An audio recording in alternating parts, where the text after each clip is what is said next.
Good morning. Good morning.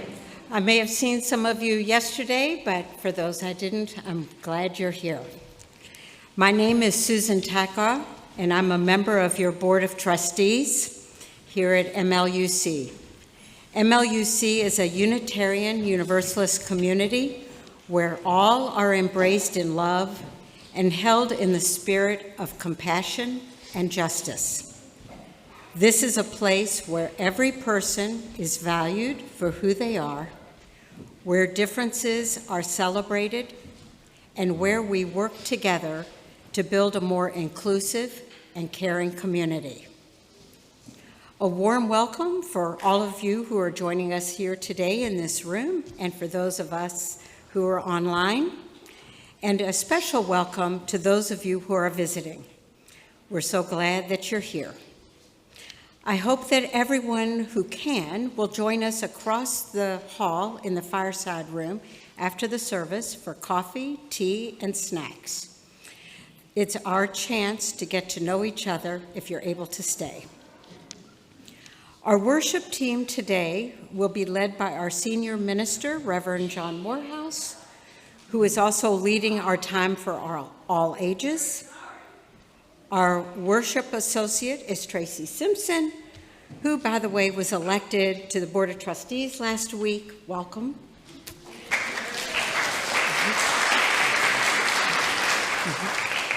And our music will be provided by MLUC's band.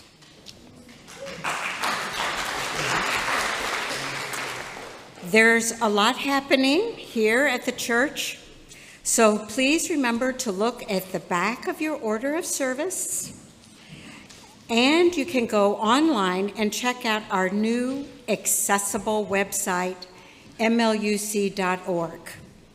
You can also find our recently released annual report there. So before we start, Reverend John? Good morning, everyone. Good morning. I would gather that a lot of people were at the protests yesterday because they didn't show up this morning. But that's fine for you, the faithful. Thank you for being here. Two very quick announcements. First of all, you may have noticed when you were walking in that the patio, which we had redone last summer, is now beautifully ablaze with light. I'm going to open the doors up. There's corn toss games there for anybody who would like to either be a dad or pretend to be a dad and throw some bean bags back and forth and just get out there and use that a little bit more. But the other announcement is to say that Sam Levine, who's been our acting media manager because Jay is retiring, Sam is now the official permanent media manager.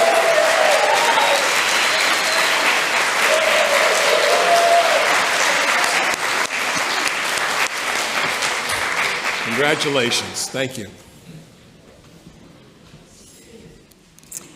Thank you. So now kindly silence your electronic devices, and then let us join together in affirming our mission statement. We transform lives through love, service, and our welcoming faith.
was ever a man who was generous, gracious, and good,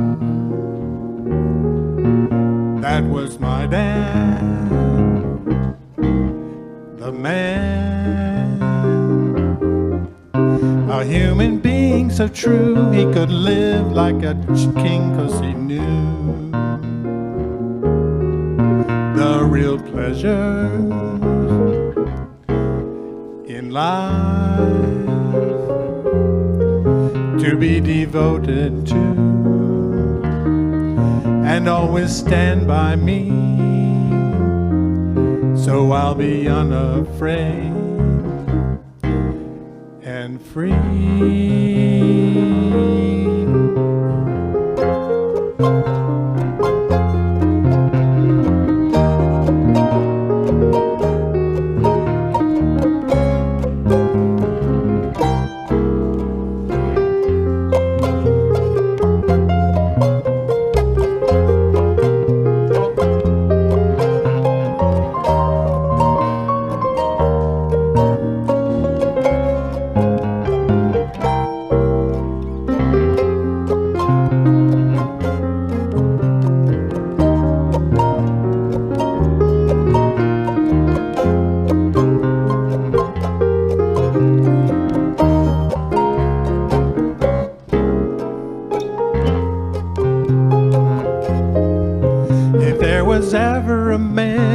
Generous, gracious, and good, that was my dad, the man. A human being so true, he could live like a king 'cause he knew the real pleasures in life to be devoted to, and always stand by me, so I'll be unafraid and free.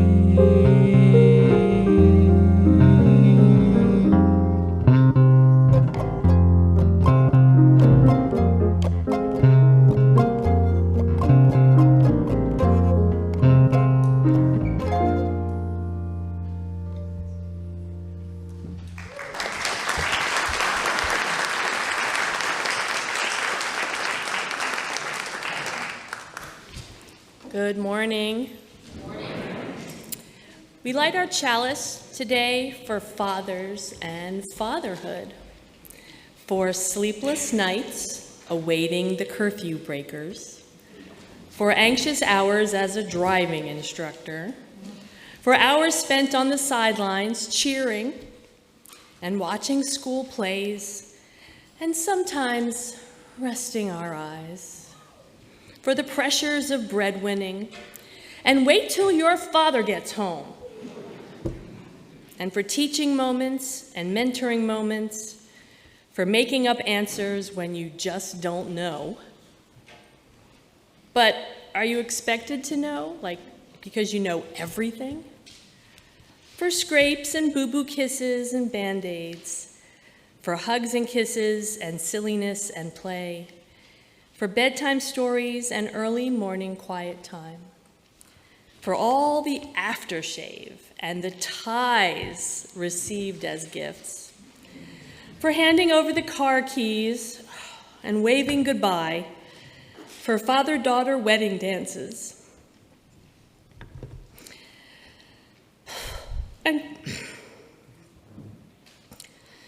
and cradling grandchildren.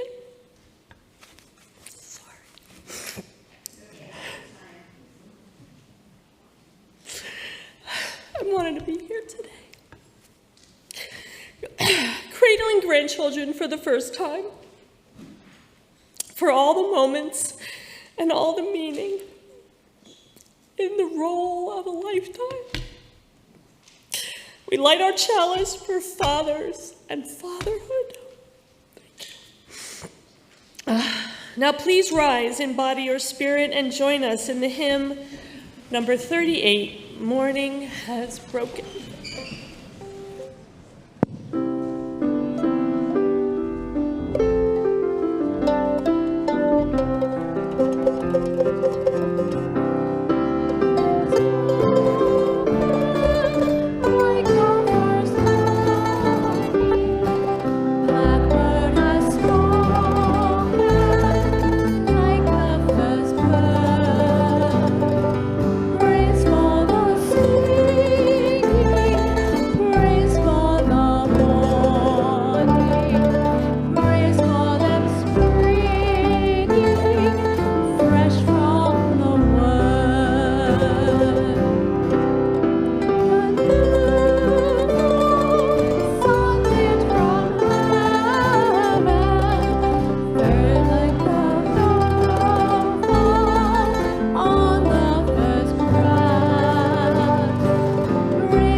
So I have a story, and it's a long time since I told this story to anybody, I guess. But if kids want to come up here on the steps, they can see the pictures a little bit closer. Come on, come on, come on. So have a seat, have a seat. So, sit down. What is today? Anybody know what today is? Father's Day. That's right. Did you tell your father Happy Father's Day today? Yeah. Okay. If you didn't, that's what you got to do. All right, you did. That's good. All right, this is a story called, let's take the cover off. This is a story called My Dad Used to Be So Cool. It's a little autobiographical. This is my dad.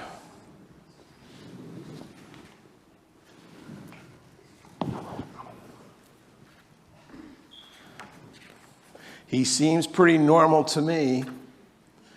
You wouldn't believe it, but he used to be in a rock band.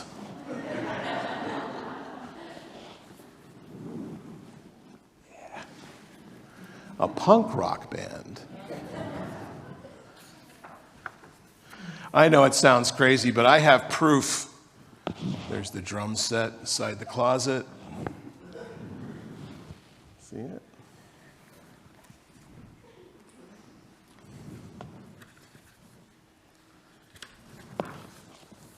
My dad used to be so cool. People used to come and hear him play. I like the haircuts, right? Yeah. It's hard to imagine. He's always so serious, my dad. There he is being serious, vacuuming the floor. Yeah, the floor.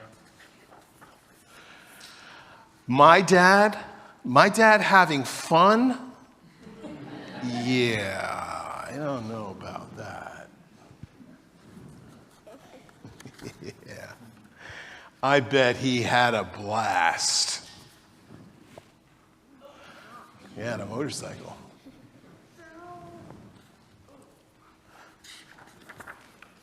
So, what made him stop?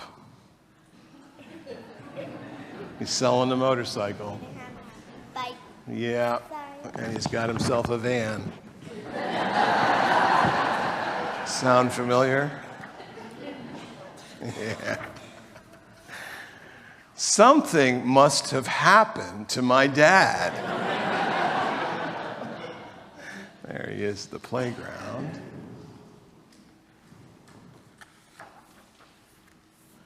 For him to give all that up.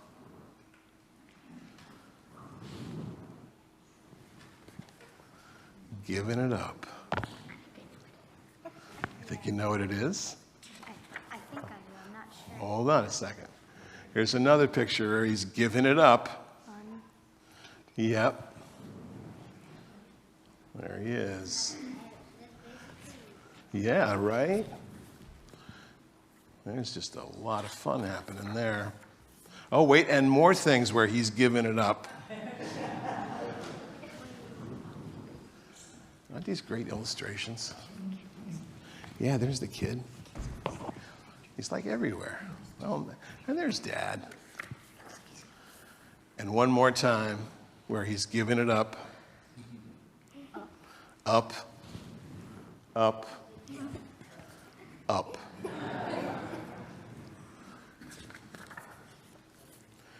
Okay, so maybe he's still a tiny bit cool.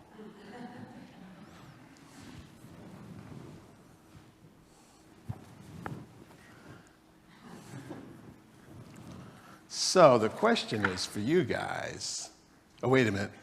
Not yet. Because then the kid goes, yeah. Nope, he's not cool.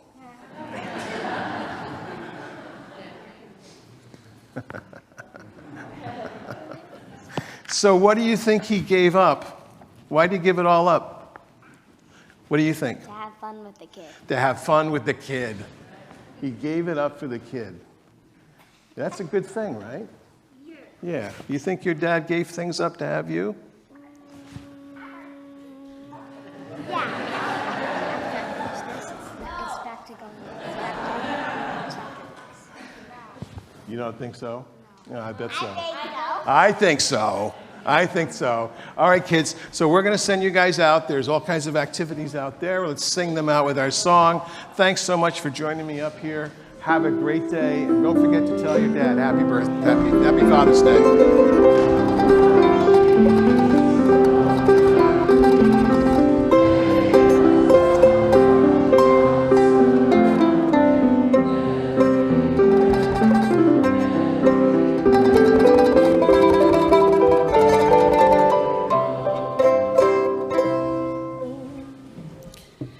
So the recipient for our June offering outreach is People Advancing Reintegration, PAR, Recycle Works. Today we have an informational video about the organization for you to watch. Sam?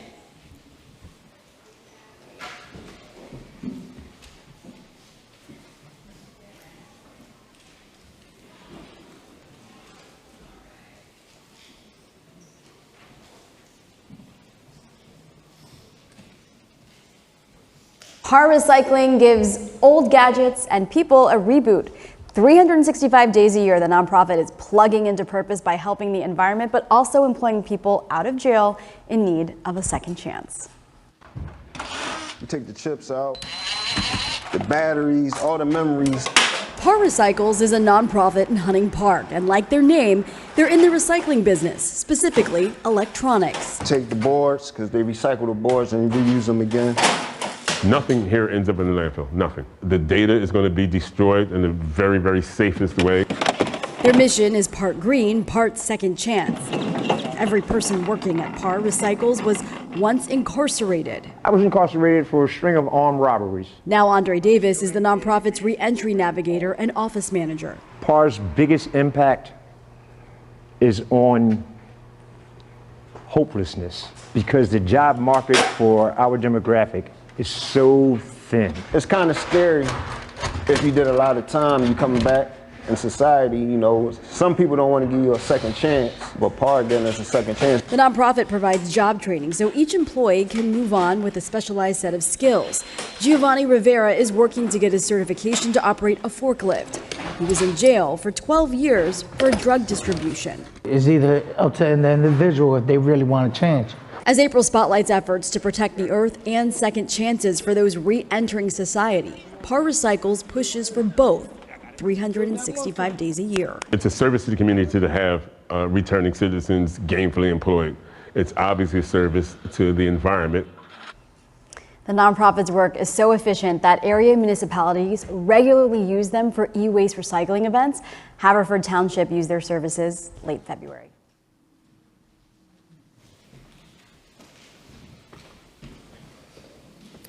So to make a cashless donation, whether watching remotely or here in the sanctuary, please follow the instructions you see on the screen or on the back page of your order of service. The offering will now be greatly received. Will the ushers please come forward?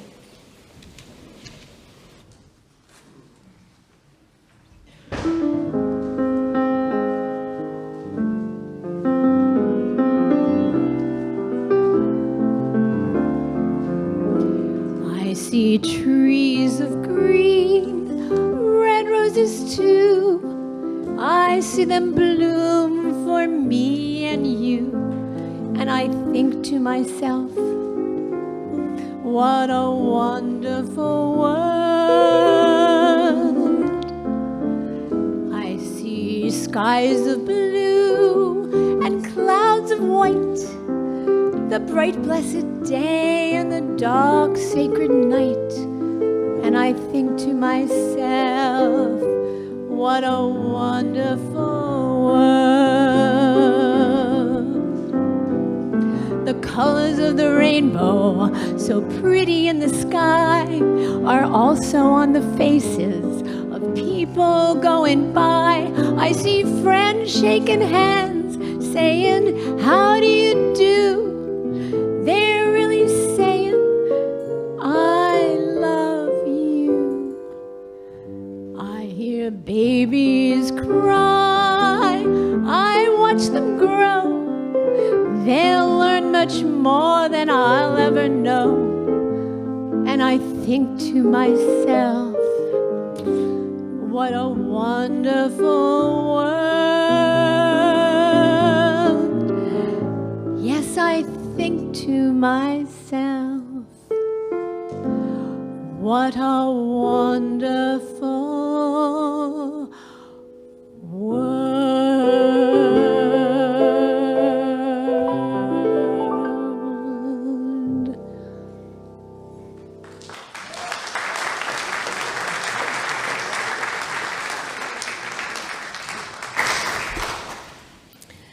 It is our custom to share our personal joys and sorrows, expecting to be heard, accepted, and supported. Candles of Community is our ritual of personal sharing and support. After each candle is lit, please join me in saying, "We hold you in our hearts." First, could we please have a few moments of silence for Melissa and Mark Hortman, and John and Yvette Hoffman, and light a candle of sorrow, remembrance, and hope for their families.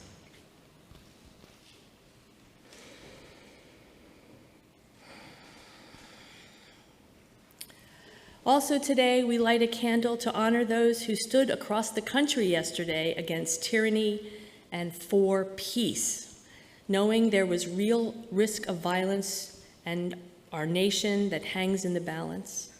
Let us all be ruled by wisdom, compassion, and love. For the country, we hold you in our hearts. Beth McGrain lights a candle of healing for her son Aiden this morning, who is recovering from surgery and could use some extra healing thoughts and good energy. Any kind wishes or prayers are deeply appreciated. For Aiden and Beth, we hold you in our hearts. Nanda Hydrisco lights a candle of joy for her son John and Sophie Husline, who were married last Saturday with Reverend John officiating. Nanda is forever grateful to MLUC and all its members who played such an important role in raising John. For John, Sophie, Nanda, and the whole family, we hold you in our hearts. And Nuala Carpenter lights a candle of joy for India Dixon, who grew up in this congregation and who was married yesterday to her partner, Fee. For India, Fee, and Nuala, we hold you in our hearts. And for all joys and sorrows too deep for words, we light a candle and hold you in our hearts.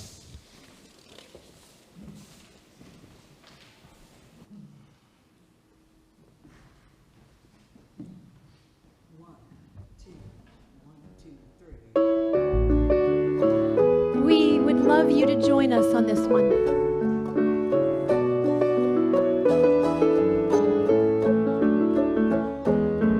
How many roads must a man walk down before you call him a man?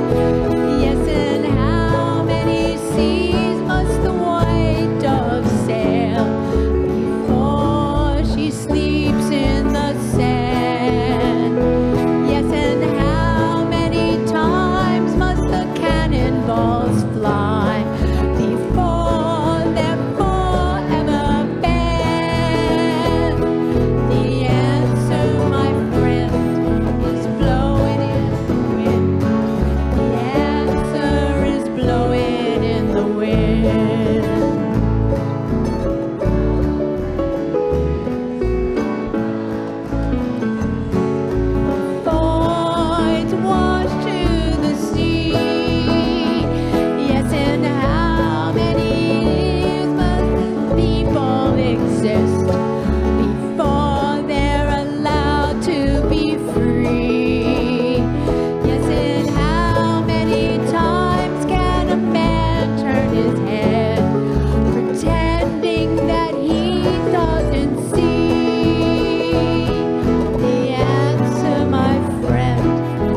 Well, listening to that rendition kind of brings us back, doesn't it?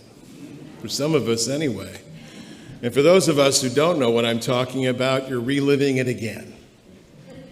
Because we're in that time now. We're in the time where we have to worry about what's in the wind, whether or not we can overcome the difficulties of this time. I spent the early part of this morning writing a pastoral letter to you all, which you'll get tomorrow, because I've been thinking a great deal about the difficulties we're facing. It almost seems like we are in a whirlpool that's going down and down and down. We watch as legislators are assassinated for their political beliefs. Judges are arrested. Judges that give verdicts that are contrary to the administration are finding themselves challenged, and then even when that original judgment is supported, the administration doesn't always follow it. And then yesterday there's this parade, which I'm told you could only hear the squeaky wheels and the treads of the tanks as they rolled down the streets in Washington, D.C. And now Iran and Israel are firing missiles at each other. There's a lot to be anxious about, isn't there? Yeah. There's a lot to be worried about. But here's the thing, friends. Some of you, and many more who aren't in this room, were in the streets yesterday. So while all you could hear on Constitution Avenue was squeaky treads on rusty old tanks, what you heard across America was over 8 million people in the streets. Can I hear an amen to that? Amen. Hey.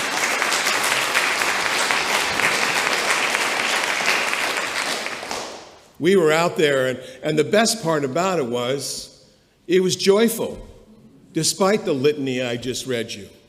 It was joyful. People were out singing and dancing because we know this, don't we? We know that it takes joy to undo evil. It takes persistence to undo what is wrong in this world. And it takes the perseverance of time, as we just heard from Dylan, for us to know that the answer is not just in the wind, but in our hearts. I've had all this on my mind as I've been thinking about what I wanted to say today about Father's Day. And I was thinking about the anxiety that many of us are feeling deep down in our hearts and our souls. Many of us who really were hoping that the world would go in another direction. But those missed opportunities are always there. And that's why we're still here. And just as mothers and fathers and all those who have cared for other people know, it takes the going over it again and again and again in order to have a better world, whether it's for our families, our communities, our country, or our world. The campaign to celebrate the nation's fathers did not meet with enthusiasm when it was first proposed. One florist explained when they first tried to pass Father's Day back in the 60s, fathers don't have the same sentimental appeal that mothers have. But all the way back on July 5th, 1908, a West Virginia church sponsored a nation's event in honor of fathers. It was a Sunday memorial to the 362 men who had died in the previous December's explosion in the Fairmount Coal Company mines. The next year, in 1909, a Spokane, Washington woman, one of 6 children raised by a widower, tried to establish the equivalent to Mother's Day for male parents. And so she went to the local churches and the YMCA and to shopkeepers and to government officials in Washington State trying to drum up support for this idea, and she was successful. And Washington State was the first to celebrate Father's Day, July 19th, 1910. During the 1920s and the 30s, a movement arose to scrap both Mother's Day and Father's Day and just have a Parents' Day. And this is getting ridiculous, they would say. Let's just have a single day. But paradoxically, it was the Depression that derailed the effort to combine and decommercialize the holiday, because struggling retailers and advertisers redoubled their efforts for a Father's Day, which would be a second Christmas for men, promoting things such as neckties, which, by the way, is where that comes from. That was the original promotion, was neckties. You'll notice I'm now wearing one. I have many neckties, but I'm wearing this pin that one of my daughters gave me instead.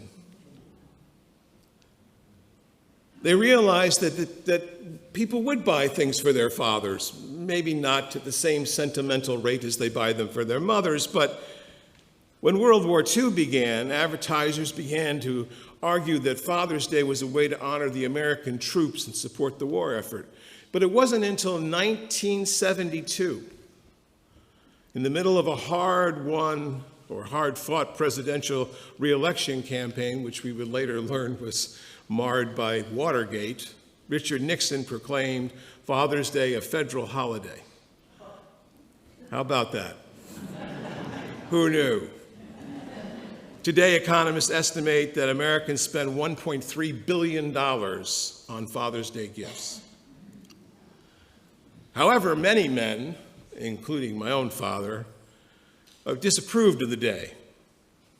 As when one wag wrote, "I scoff at the holiday's sentimental attempts to domesticate manliness with flowers and gift-giving.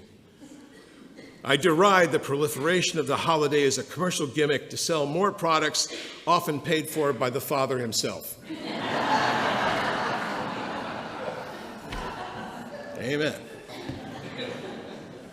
Fatherhood is, well, it's complicated, right? Like mothers, we all have our understandings and our baggage and all the things that surround fatherhood and the extension, and by the way, of patriarchy in general.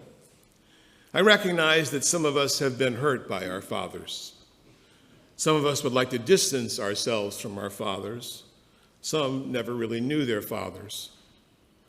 I recognize that fatherhood is deeply connected to patriarchy, expressed in relationships and discrimination, in homophobia, and now, sadly, at least with our president, in a national character. Fatherhood is flawed. And it's also celebrated because there are many fathers, far more fathers, who have loved and kept us and nurtured us. And like any relationship that aspires to be centered on love, we, I think, still have an obligation to free our fathers, or the images of fathers, from all of that which is negative. And whether it's a holiday or not, I applaud a day to celebrate dads and all those who have stood in that role, maybe because we still have something to learn from our fathers. In her book, Father Time, the social anthropologist Sari Hurdy found that primate males care for newborns less than 5% of the time on average. But then she said, in an unexpected finding, is that inside every man there lurks ancient caretaking tendencies which are embedded in our DNA that render a man every bit as protective and nurturing as the most committed mother. That in fact, what we know now is that men that spend more time around babies and families have lower testosterone and more empathy towards other people. Indeed, the fact of the matter is that right now, in the middle of this patriarchal nationalism, over 20% of American men are full-time caregivers for their children. 1 in 5. That's a remarkable number. Only 20 years ago, that was 8%. Could this be that we're somehow freeing fatherhood from the prison of patriarchy and are possibly leading something of a new age, that we defeat the specter of imperialism that we seem to be falling into? Could this be a fundamental embrace of our supreme value of love between any parent, regardless of gender, towards children who are inheriting this blossoming mess of a world? Because here's what I see. And yesterday was a good example. You can have the patriarchal and stern fatherhood of a Trump and a parade of squeaky tanks, or you can have over 8 million people on the street singing and banging drums. I'm going to go with the singing and banging drums of fatherhood over the squeaky tanks. My own father, Ward Morehouse, died on June 30th, 2012, 13 years ago. I was not there when he died. He was swimming in his favorite pond in Massachusetts, where he suffered a massive heart attack. The paramedics revived his heart, but he was in a coma and he died 12 hours later. I was with Francis and I think one of our kids, and we were driving through Yellowstone National Park on the day that he died. There was no cell reception. While driving through the park, I had this incredible urge to jump into the Glacier Lake. Now, I don't know how many of you actually been to Yellowstone. There's a beautiful lake in the middle of it, and it comes from a glacier, so it's cold. It's really cold. I knew that, but for some reason, I had this urge, and I said, Francis, she was driving, I pull over the car, I've got to jump in the lake. And she pulls over the car, and I strip down to my skivvies, and I dive into that lake, and I come up, I can barely breathe. And I get out and I dry myself off, and we're driving down the road, and she says, that was an odd decision. Yeah, I said, seems like it was. Very odd. And as we're coming out of the park down the east side of the Rockies, we pick up a cell reception, and my brother has been trying to get a hold of us, and I call him, and he says, Dad died. And it would take me a while to realize that the moment I jumped in the lake was the moment he had the heart attack. My father is a complex man. Like many of his generation, he was emotionally distant, which is not to say he didn't feel. I think he did, but almost all of it was on the inside. He preferred his stoic responses, he would often call it, to life. And there was good reason for this, I think, in some ways. He was a child of the Great Depression. His father was often absent, a wayward academic. And his mother, my grandmother, suffered from debilitating depressions. She was often institutionalized. My father learned on early that emotions were best kept to himself. And I'm not like my dad in that way, I don't think. I express myself more openly, sometimes a little too openly to all of you, as my beloved Francis will tell me. You said what? But here's the thing. Don't we always try to be a little better? Try to do something more? And I have to say that my 5 daughters have had a lot to becoming who I am today. I'll admit to not being as present to my children growing up as I thought I was. And I can go ahead and excuse that by saying I was trying to hold down more than one job early in my career. I don't know how I managed this, but I was full-time at one church and half-time in another. I was doing so many weddings, 4 or 5 a weekend. I was, in that way, my father's son, and I too needed freeing. And yet, despite the flaws, my father gave me wisdom. Wisdom seen and unseen, virtues that I think could free any of us, honesty and optimism and loyalty and hard work and vision. And so today, in honor of my father and all fathers, biological and those who have worn the mantle otherwise, I offer some lessons to help us free our fathers and ourselves. I think, first of all, we are freed by honesty. When I was 7 years old, my best friend Tommy Walzak and I broke into a neighbor's house. I don't know why we did it, just thought it was something cool to do.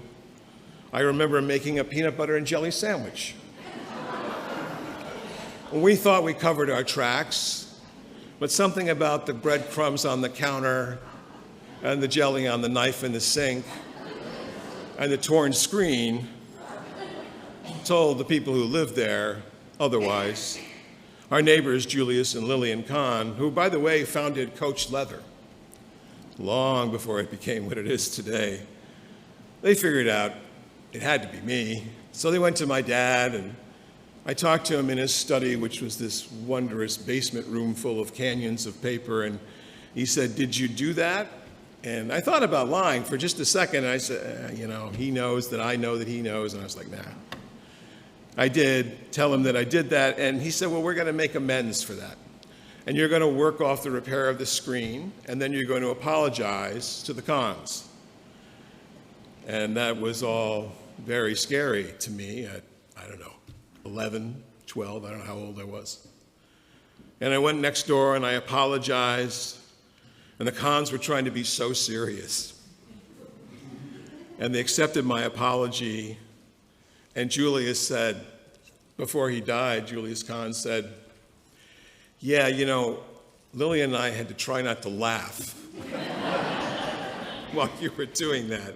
It was so cute. My father taught me that you make mistakes, and the best way to overcome those mistakes is to admit them and then to try to do better. Mark Twain once quipped that you need to tell the truth and then you don't have to remember anything. Wisdom in that. My father freed me in another way, in that he's most of the time was more optimistic than pessimistic. I'm prone to fatalism sometimes, not unlike my mother, who lived by the proposition that if something bad happens, if you're thinking something bad's going to happen, then you won't be surprised, and if something good happens, you'll be pleasantly surprised. And I thought, well, But my father always believed the world could be better than what it was. Of course, that's before the mess we're in, right? More often than not, he thought of himself as Don Quixote, tilting at windmills. That's what he would say. It was a quaint reference to a man who dedicated most of his life to challenging the abuses of corporations. On accepting a Lifetime Achievement Award from the people of Bhopal in 1994 for his efforts to bring Union Carbide to justice for gassing thousands of people in their industrial accident, he spoke of a new day unfolding where people would come before profits. And that's a long way from where we are now. But I inherited this dream of a better world, and I've tried to spend my career building communities on a smaller scale. This is the 5th church that Francis and I have served, and I have to say, this one has the most comprehensive and most serious vision of what we could be. We best free fatherhood by being loyal to the ones we love, and this is something I also learned. In fact, I think those who know me might call me loyal to a fault. I remember a story my father told that in 1972, another important year, Richard Nixon was just opening up relations with Red China, and a scholar by the name of Jack Chen, who had written a scathing indictment of the Communist Party, had applied for political asylum in the United States. And my father knew Dr. Chen from some work that he had been doing at the Asia Society. And he offered him a job as a consultant for the New York State Department of Education. My father was director of international programs. And you needed a job to get asylum. He brought Dr. Chen over, and despite intense pressure from the chancellor to fire Dr. Chen, my father held his ground, and he was accused of harboring a communist. He was called a communist. There are FBI files somewhere in the National Archives that talk about my father as a communist. But he stood his ground, and Dr. Chen was able to keep his position, but my father realized he could no longer work inside that sort of an institution, and he devoted the rest of his life to writing books and publishing books on social change. I am loyal in that way. I stay by the churches I have agreed to serve. In 36 years, I've only taken 1 month of sabbatical, but then I get this wonderful summer vacation, so I consider that a sabbatical. And here's the thing. What I've realized is that if you're loyal to the congregation you serve, the congregation will be loyal to you, and most of all, will be loyal together to the vision that we have.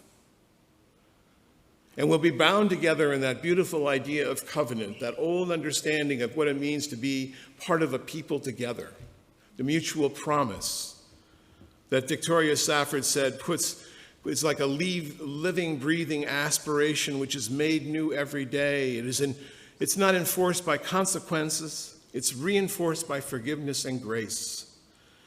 Whenever we stumble, whenever we forget, whenever we mess up. And I think fatherhood's like that too. Freeing fathers has always meant hard work, and that's something that my dad did teach me. He had a hand in building every house he ever lived in. He built some part of it. This was his Thoreauian ideal of self-reliance, but I tried to learn how to be a builder. I'm not a builder. Francis is a much better builder than I am. I'm a good go-getter. I can go get things most of the time. But I am a hard worker, and I'm a hard worker in part because my father taught me that. I try not to let work define the relationships with the ones I love. That's been a little harder for me than I thought it would be. Fatherhood, I really should be about play as much as it should be about kids. Like the story that I was reading to the kids, it's not really about giving up on fun, it's that you change the focus of your fun. I've long believed, Francis and I have long believed, that there's really no such thing as quality time. There's just time. And the more time you spend with someone, the more you'll be able to understand who they are. And with your kids, you're able to open yourself up to new feelings. What Antonio Damasio, the great neurologist, once said, we register experiences from moment to moment, and the more moments you spend with someone, the more experiences you register. That in our bodies, our emotions, we pick up on music and the feeling of what happens. And when we fail to record those signals in our minds and our thoughts, we become divorced from those experiences, and we readily fall under the sway of false authority. That should sound familiar. And this last line from his book, the grounds for love and for democracy could slip away from under our feet if we don't remember that they're all rooted in love. What my father failed to do, and I'm trying to do better, is care for the ones I love in a more direct sense. And the most important thing that I think has happened in the last 10 years in research on this is that we now know there's nothing necessarily innate in caring for children.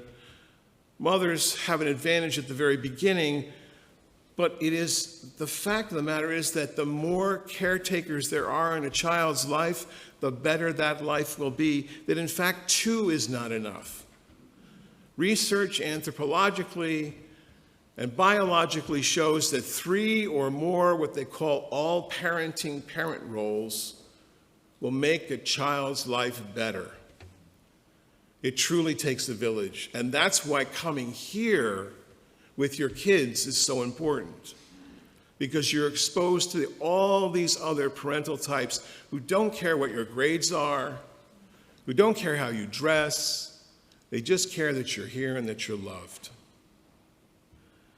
Carol Gilligan, in her beautiful book, Joining the Resistance, says, all parenting, and the engagement of others, whether they're biological or not, actually helps a child survive better in the world. Babies who are better at gauging intentions of others engage with them by seeing more people who want to understand who they are, and that helps them elicit care in their own life. And what has happened over time is that evolution has selected those qualities that facilitate mutual understanding. We know that children raised without any kind of love or human touch die young. And we know that kids who are raised with empathy and cooperation will live long and fruitful lives, even if their circumstances in every other way are negative. I think we can free fatherhood by being a little more flexible.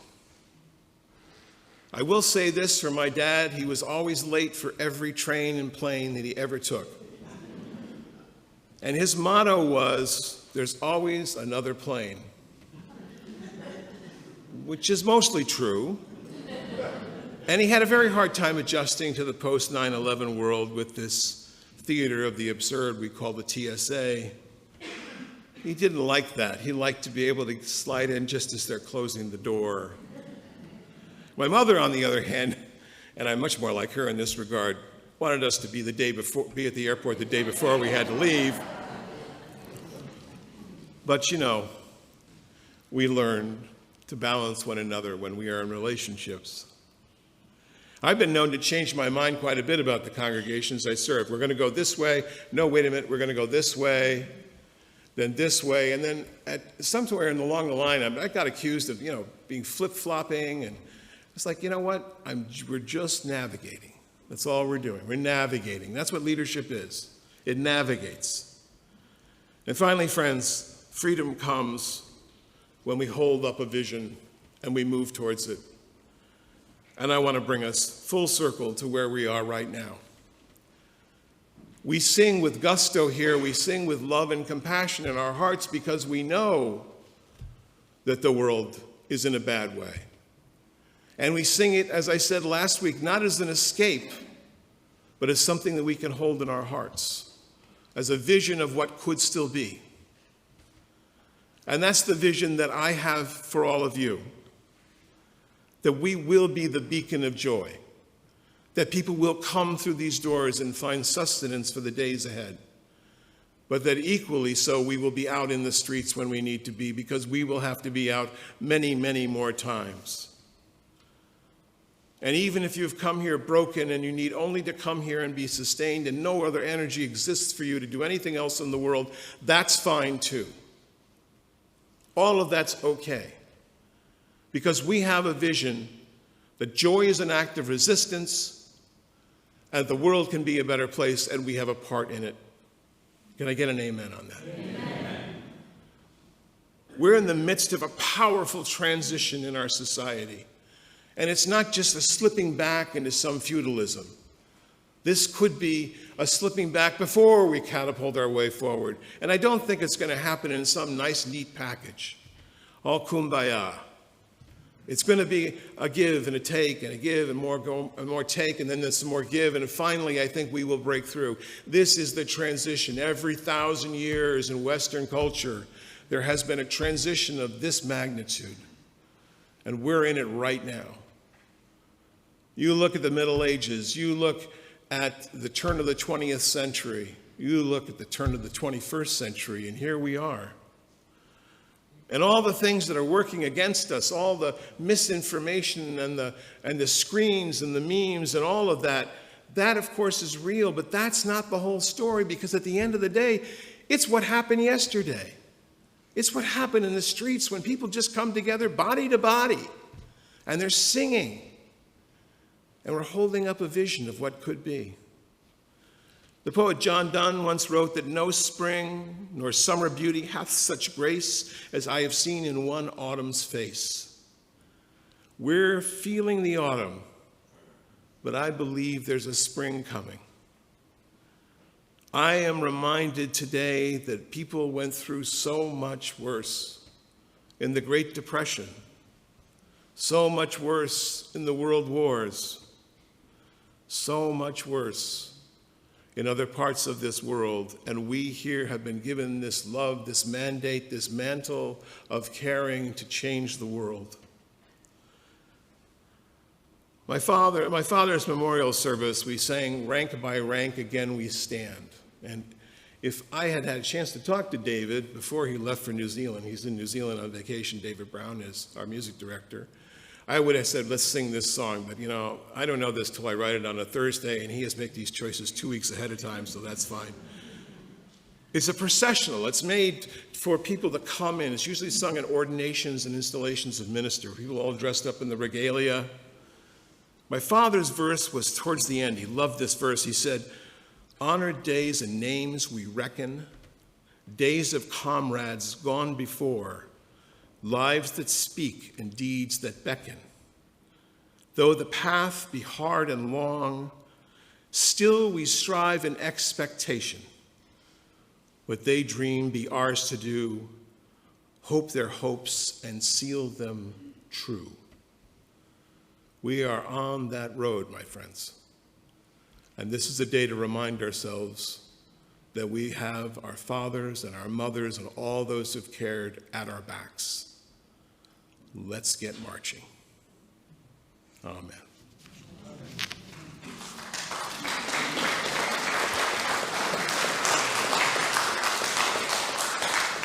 So we're going to sing number 155, Circle Round for Freedom. Please rise and body your spirit.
Of Marta Valentine, my colleague.